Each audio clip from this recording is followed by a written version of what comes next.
Hi, welcome to the mental health presentation. My name is Courtney Miller, and this project was also presented to you by Amy Winton, Courtney Disher, and Cheyenne Brown.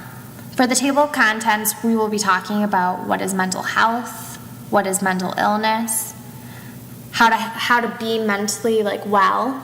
We'll talk about a couple different topics, and then we're going to introduce some healthy lifestyles, and just in general, just talking about mental health in the U.S. I hope you guys enjoy.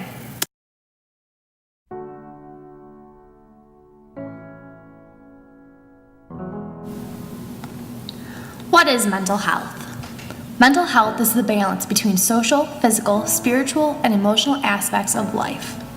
Like, how do we feel about ourselves? How are we able to meet the demands of life? How do we feel about others?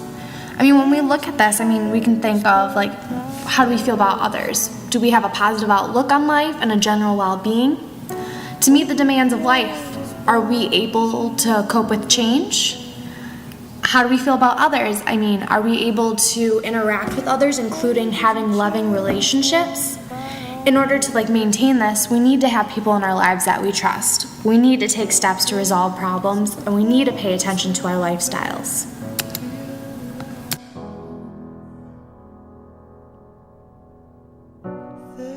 This is a place where I feel at home.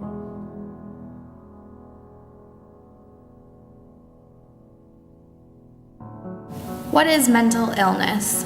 Mental illness is the behavioral or psychological issues that occurs in one and is thought to cause disability or distress. It is also a condition that disrupts a person's thinking, mood, and ability to relate to others and to function daily. Mental illness impacts the lives of many, but still the cause of mental disorders are unknown. When talking about mood disorders, you can also include many different mood disorders like depression, cognitive, which is thinking disorders like Alzheimer's, and behavioral, like eating disorders.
How do you know if you have anxiety?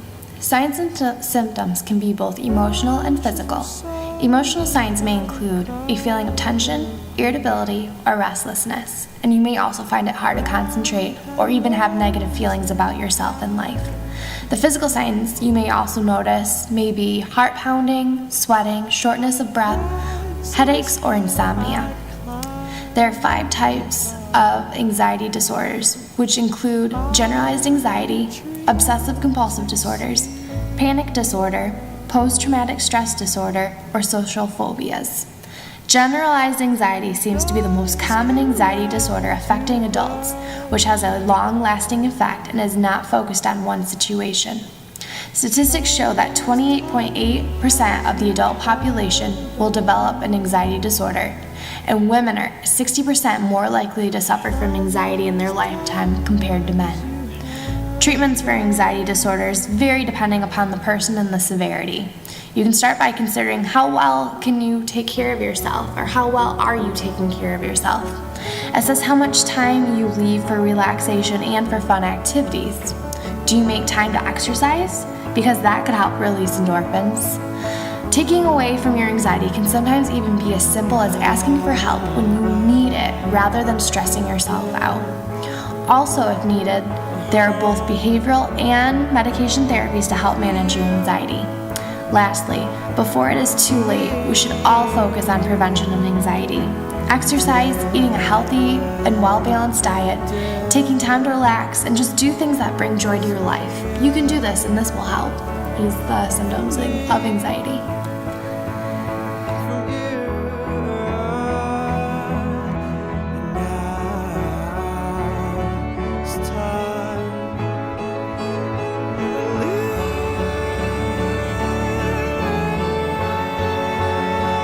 now it's time to die.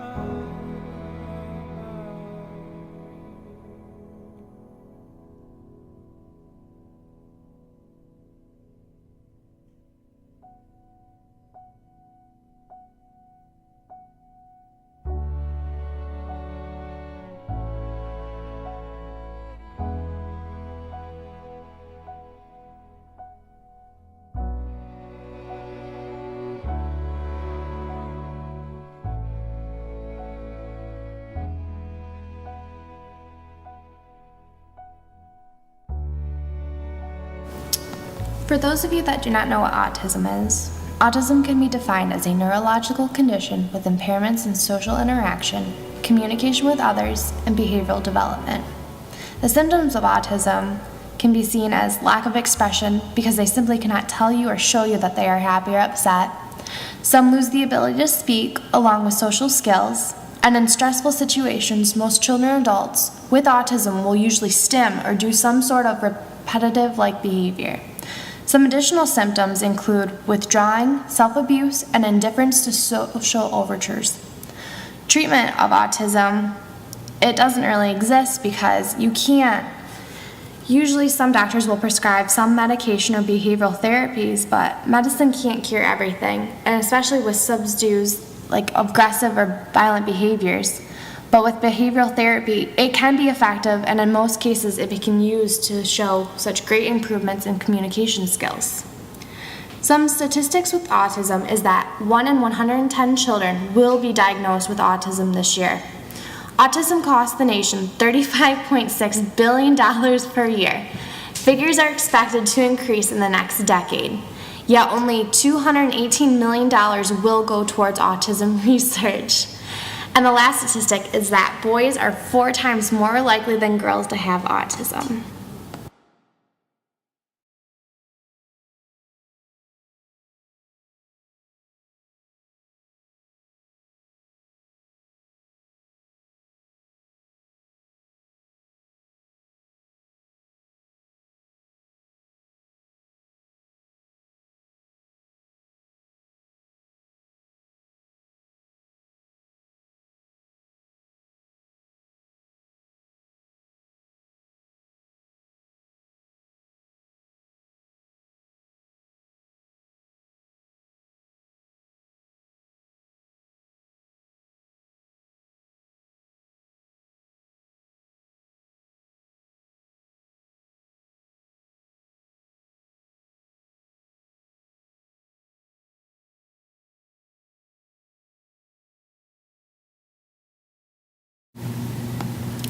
Attention deficit hyperactive disorder is the leading mental disorder diagnosed in children, and it is more prevalent in males than in females. The cause of it is unclear, though some researchers do believe that it is genetics. Symptoms fall into 3 different categories: inattentiveness, hyperactive behavior, and impulsive behavior. Inattentiveness symptoms include challenges keeping attention during task or play. The child does not seem to listen when spoken to directly, fails to follow instructions, difficulty organizing tasks, and often loses toys and assignments. Hyperactive symptoms include constantly fidgeting, leaves seat when not permitted, and plays inappropriately. Impulsive behavior symptoms include the child acting before thinking and commits inappropriate acts when not allowed. Medication and behavioral therapy are the best treatments of ADHD. They work best when used together with psychostimulants that have a calming effect on the child. A doctor needs to constantly monitor the treatments and reassess if necessary. If ADHD isn't treated correctly, it could lead to trouble in school, problems with the law, and especially keeping a job, and substance abuse. Here are some statistics. Boys are 13.2% more likely than girls to have ever been diagnosed with ADHD. Another statistic is that approximately 9.5% or 5.4 million children around the ages of 4 to 17 years of age have been diagnosed with ADHD. This statistic was taken in 2007. Some facts.